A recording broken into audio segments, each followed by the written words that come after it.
జై Shriram, welcome to my channel. నేను మీ సుధీష్ రెడ్డి. ఈరోజు మనం మాట్లాడుకుందాం Bigg Boss season 8 Telugu day number 38 గురించి, ఎపిసోడ్ నెంబర్ 38 గురించి, డే నెంబర్ 37 గురించి. ఇంకా క్లుప్తంగా నామినేషన్స్ అయితే ఈ రోజుకి ముగిసాయి. రోషిని, గంగవ్వ అండ్ అవినాష్ కూడా నామినేషన్స్ కంప్లీట్ చేశారు సక్సెస్ఫుల్గా. టార్గెట్ యష్మి అని ఫిక్స్ అయిపోయి వీళ్ళందరూ మణికంఠకి సపోర్ట్గా నిలబడదాం అనుకుని ఒక తేజ ఒకటే సెన్సిబుల్గా నామినేషన్ చేశాడు. అది కూడా యష్మి కూడా చెప్పింది. కాకపోతే వీళ్ళు ఒకటి చెప్పారంటే దుర్యోధనుడు శకుని మధ్య ఎవరు మంచి వాళ్ళు సెలెక్ట్ చేసుకోలేదా, తాటకిని కీచకి మధ్య ఎవరు మంచి వాళ్ళు సెలెక్ట్ చేసుకోమంటే ఎవరిని సెలెక్ట్ చేసుకున్నాం? ఇద్దరు రాక్షసులు, ఇద్దరు వేస్ట్ గాళ్ళు, ఇద్దరిని దోసేయాలి. ఇద్దరు నేను ఒకవైపు తక్కువ ధర్మం ఉంది కాబట్టి ఇటువైపు నిలబడతాంటే కరెక్ట్ కాదు కదా. అది మణికంఠలో తప్పులు ఉన్నాయి, యష్మిలో తప్పులు ఉన్నాయి. కానీ మణికంఠకి మేబీ బయట ఎవడేస్తున్నాడు నాకు అది ఓట్లు ఎక్కువ ఉన్నాయి కాబట్టి యష్మి వైపున తోసేయడం కూడా కరెక్ట్ కాదు.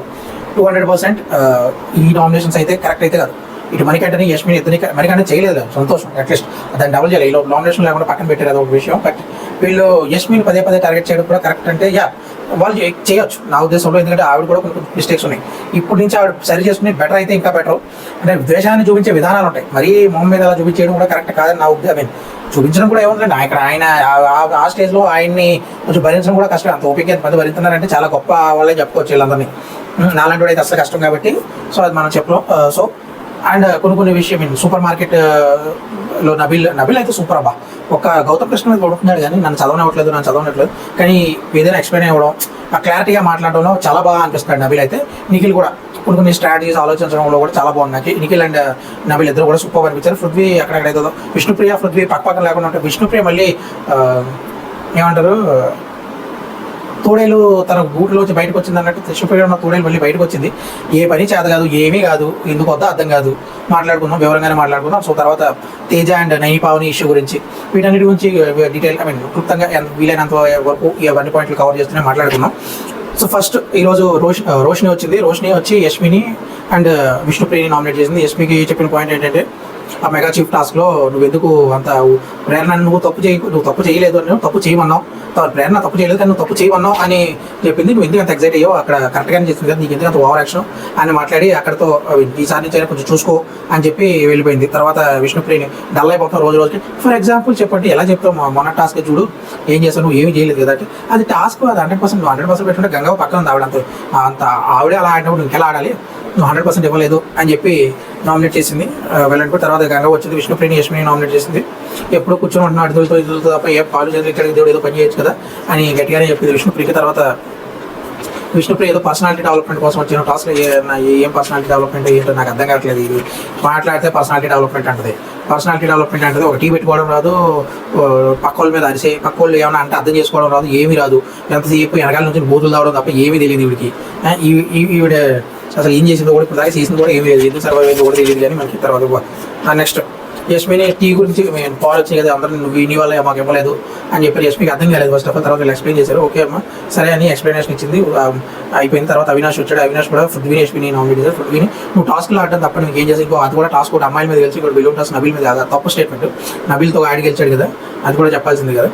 అండ్ మిగతా బాల్ టాస్క్లో ఫిజికల్గా ఆడాడు, దెబ్బలు తగిలించో అమ్మాయిలు కూడా కొంచెం జాగ్రత్తగా ఆడాల్సిందంటే నాకు కూడా దెబ్బలు తగిలి అన్నాడు. నీ దెబ్బలు తగిలాడు కదా కూడా అని అవినాష్ చెప్తే అయితే సరే ఏం చేయమంటావు అంటే నువ్వు ఎందుకు వచ్చాడు గెలవడానికి ఎదిగేలు అయితే నేను ఏం చెప్పాలి. ఇంకా అవినాష్ది సగం కొంచెం చెప్పిన ఒక పాయింట్ ప్లేస్లో దగ్గర టాస్క్ ఆడటం హౌస్లో ఇంకా కొంచెం ఇన్వాల్వ్ అవ్వాలి పనుల్లో, నీట్గా చేసుకోవాలని చెప్పకపోతే ఏదేదో మాట్లాడాడు. ఇంకా తర్వాత యష్మిని కాన్ఫరెన్స్ రూమ్లో ఫుడ్ మణికంఠకి తీసుకురావడం. ఆల్రెడీ మణికంఠకి వాళ్ళ అమ్మగారి దగ్గర నుంచి స్వెటర్ వచ్చింది, అదంతా ఓకే. నిఖిల్కి అయితే ఏ సపోర్టర్ ఆయన వచ్చింది, అందుకు ఫోటో కూడా త్యాగం చేస్తాడు కదా, కాబట్టి నేను నిఖిల్కి ఇద్దాం. ఈవిడ చాయిస్ అది. వీళ్ళు దాన్ని వీళ్ళ నామినేషన్ వీళ్ళు నచ్చకపోతున్నాం కానీ అక్కడ ఫుడ్ తీసుకురావడం 200% ఆవిడ చాయిస్. మణికంఠ కూడా ఇప్పుడు తీసుకురాలేదు కదా. ఎవరు ఏదైనా సరే అది ఆఫ్టర్ పాయింట్ తీసుకొచ్చి నామినేట్ చేయడం కరెక్ట్ కదా. బట్ ఆ తర్వాత నీ ఎక్స్ప్రెషన్స్ బాగుంటలేదు, వేరే పాయింట్లు ఏమో చెప్పడానికి పర్ఫెక్ట్ పాయింట్స్ అలా చేయడం కరెక్ట్ కాదని క్లారిటీగానే క్లియర్గానే చెప్పాడు ఈవిడికి. అది కూడా ఆవిడ కూడా యాక్సెప్ట్ చేసింది, అవునండి నేను కరెక్టే, నువ్వు ఓవర్ యాక్షన్ చేస్తాను మధ్యలో తగ్గించుకుంటాను నేను కూడా అని చెప్పింది. మంచిది. ఫైనల్గా యష్మి, విష్ణుప్రియ, సీత, పృథ్వీ నామినేషన్లోకి వచ్చారు. తర్వాత వీళ్ళ రాయల్స్ నుంచి ఎవరో ఇద్దరు నామినేషన్ చేయమని వీళ్ళకి చెప్పారు, డిస్కస్ చేసుకున్నామని. వీళ్ళు మనకు తెలిసి నామినేషన్ షీల్డ్ ఉంటుంది, ఆ నామినేషన్ షీల్డ్ ఎవరో ఒకరికి ఇమ్మన్నారు రాయల్స్ వాళ్ళు డిస్కస్ చేసుకుని గౌతమ్, గంగవ్వ, నైని పావనికి ఇచ్చారు. ఎందుకంటే లాస్ట్ టైం కూడా 1 వీక్ వెళ్ళిపోయింది కదా, ఈసారి కూడా ఎందుకు రిస్క్ చేయడం మళ్ళీ ఫీల్ అవుతుందని చెప్పి ఆవిడకి ఇచ్చారు. అందరూ కూడా ఏకీభవించారు, ఏకపక్షంగానే నైని పావనికి ఇచ్చారు. Well and good. ఆ తర్వాత వీళ్ళు డిస్కస్ చేసుకుని మహబూబ్ అయితే అందరితో ఇంటరాక్ట్ అవ్వట్లేదని చెప్పాడు కదా సీతని యష్మిని. సో దాని గురించి మహబూబ్ చెప్పింది కూడా వేస్ట్ పాయింట్. మహబూబ్ నేను పెట్టడం కూడా కరెక్ట్. మిగతా అందరూ ఏదో వ్యాలిడ్ పాయింట్స్ అక్కడ చెప్పారు, ఈయనైతే మరీ వరస్ట్ పాయింట్స్ చెప్పాడు అసలు నామినేషన్స్లో. గంగవ్వని ఎందుకు చేస్తారు నాకు అర్థం కాదు. లేకపోతే వేరే వాళ్ళు ఎవరో వాళ్ళు తీయచ్చు. గంగవ్వ ఉంటే ఐ మీన్ ఆవిడ నా ఓట్లు పడి సేవ్ అయిపోద్దేమో అనుకుంటున్నాను కానీ బట్ స్టిల్ ఎందుకు ఆవిడ ఈ వయసులో ఆవిడ పాపం ఆ రిస్క్లో పెట్టడం అనేది కరెక్ట్ అనిపించలేదు. వేరే వాళ్ళు ఎవరో సెలెక్ట్ చేసుకోవచ్చు. వీళ్ళు నైని పవన్ ఉంది, నైని పవన్కి నామినేషన్ ఉంది కాబట్టి వీళ్ళు అందరూ గుట్టుకుడిగా మాట్లాడుకుని ఈవిడ సెలెక్ట్ చేశారు. అండ్ నబిల్కి గౌతమ్తో ఒక ఇష్యూ ఉందని చెప్పాడు కదా ఇక్కడ. ఆ టాస్క్ షీట్ కానీ ఈయన తీసుకుని నేను చదువుతాను పక్క బాగా అని చెప్పి ఈయనే చదివేస్తున్నాడు. ఈ రోజు 2-3 సార్లు వేరే వచ్చినప్పుడు కూడా ఈయనే చదివాడు. ఐ మీన్ ఇంకోటి ఏంటంటే బెడ్రూమ్లో ఇది అయిపోయిన తర్వాత నెక్స్ట్ డే మార్నింగ్ రవితేజ గారి అబ్బాచా అబ్బాచా అబ్బాచా సాంగ్ వేశారు. సాంగ్ వేసి ఆ సాంగ్ కన్నా ముందు రాత్రి డిస్కషన్స్ ఏవైతే జరిగాయో తేజ ఏదో అవినాష్ తేజ అనేది ఏమంటే బిగ్ బాస్ వార్నింగ్ లోపు ఈ ఓజీ టీం కూర్చొని మణికంటని అవాయిడ్ చేయడం కొంచెం కాలం నామినేషన్లో గట్టి ఎక్కువ పెట్టకండి, మరి మనం ఏదో కార్నర్ చేస్తున్నట్టున్నాం. అంటే మణికంటలో చేంజ్ ఆఫ్ బిహేవియర్లో చేంజ్ వచ్చిందని పృథ్వీ నబిల్ చెప్పారు. ఇందాక అక్కడ నేను యష్మి తన వాదన వినిపిస్తున్నాము, నా మీద బ్లేమ్ ఎందుకు చేస్తాను, నేను మాట్లాడతా అన్నప్పుడు అందరూ ఆపారు కదా సీట్ దగ్గర. అది ఆగట్లేదు. కానీ గౌతమ్ అక్కడి నుంచి మణికంట ఆగు అనగానే ఆగిపోయాడు. ఆగు మణికంట అనగానే ఆగిపోయాడంట. సో ఇది చేంజ్ ఆఫ్ బిహేవియర్ అయితే మనకి అట్లా నిన్నటి నుంచి వచ్చింది. కొంచెం యాక్టివ్గా కొంచెం వీళ్ళు నాకు సపోర్ట్ ఉంటారు, వీళ్ళు నన్ను పైకి ఎత్తడానికి వచ్చారు, వీళ్ళు జాకీ చేసుకొచ్చారు ప్రతి ఒక్కళ్ళు అనుకున్న ఫీలింగ్లోనే ఉన్నాడు. ఓకే వెళ్ళండి కూడా. తర్వాత బెడ్రూమ్ ఓన్లీ నైట్ టైం మాత్రమే లైట్లో ఆఫ్ చేసినప్పుడు ఆఫ్ చేసి మళ్ళీ ఆన్ చేసేంత వరకే వాడాలి, మిగతా టైంలో వాడడానికి లేదని బిగ్ బాస్ ఖరాఖండిగా చెప్పాడు. చూసుకోవాల్సిన బాధ్యత అయ్యింది అని చెప్పాడు. ఆ తర్వాత ఐ మీన్ అక్కడ విష్ణుప్రియ పెళ్లి గురించి మా గంగావని ఎంతమంది పిల్లలు ఎంతమంది మనలు లేదంటే మా మనవరాలు కూడా మొన్న పెళ్లి అయిందని చెప్పింది. అలాగే విష్ణుప్రియ మా నాన్న మన పెళ్లి కోసం ఏదో ప్రార్థనలు చేస్తుందని చెప్పింది. ఆ తర్వాత తేజని పెళ్లి చేసుకోమంటే నేను డ్యాన్స్ చేయాలి ప్రాపర్ కానీ ఆ బుస్తీ ఆ కామెడీ అంత బాగుంది. ఆ సినారీ అంతా కూడా కామెడీ బాగా పండింది వెళ్ళండి కూడా. ఆ తర్వాత హగ్గింగ్ ఇష్యూలు ఇలా హగ్ గురించి అవన్నీ కూడా మంచి సిల్లీ బాగున్నాయి, కామెడీ పాయింట్స్ అన్ని కూడా బాగున్నాయి. తర్వాత సూపర్ మార్కెట్ ఓపెన్ అయింది. సూపర్ మార్కెట్లోకి ఎవరో నబిల్తో పాటు ఎవరు తీసుకోవచ్చు. ఇద్దరికి ఫస్ట్ బజార్ పోయినప్పుడు వెంటనే వెళ్ళి సెకండ్ బజార్ వరకు మొత్తం షాపింగ్ చేసుకుని తర్వాత మీద తెచ్చుకోవచ్చు. తెచ్చిన ఇద్దరికి నబిల్ పంచమని చెప్పాడు. నబిల్ మనకంటే నేను వెళ్తా ప్లీజ్ అంటే ఎక్కడికి వెళ్తావు ఈయన 4 సార్లు దీనికి కూడా ఎక్స్ప్లెనేషన్ ఇచ్చాడు. నబిల్ 4 సార్లు ఆయన చీఫ్ అయ్యాడు.